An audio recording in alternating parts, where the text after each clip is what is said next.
มาพ่อวุ่นกะละกะดินวุ่นกะละขน้อยกะแล้วร้อนไปเด้อว่าซะขน้อยนี่สิว่าเป็นนักห้องอัดเพลงก็บ่แม่น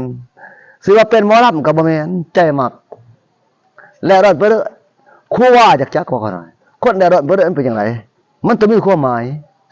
คนแล้วร้อนไปเด้อนี่มีหูหนวกตาบอดแขนหักขาหักเป็นเปียกเป็นดอยมันก็เลือกเกิดบ่ได้บ่ว่าแต่เป็นเจ้าเป็นนายเป็นเจ้าหน้าที่เป็นทหารตำรวจเป็นครูเป็นอาจารย์นี่แหละเขาว่าหยังมันกรรมของเขาเขามานำใส่สะครูว่าเอ้ยเขาดอกก็หากินตามภาษาของเขาน้อยมุมฝากน้องฝากพ่อฝากแม่ฝากลูกฝากหลานเด้อ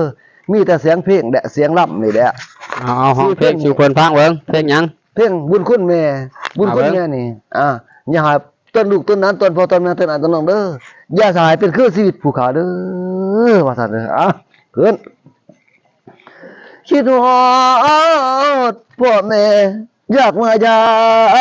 มเด้ฮู้บ่บ่ลูกไปไข่หาเงินซื้อยากินบ่มีเจ็บหัวเหลือเกินต้องประสบด้วยความลำบากแต่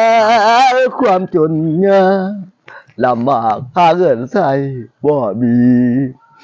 จากบ้านมาแบกหามเขาปล่อยเขาลานับห่วงกำพร้าเกิดมาอาภัพเหลือเกินเสียตาย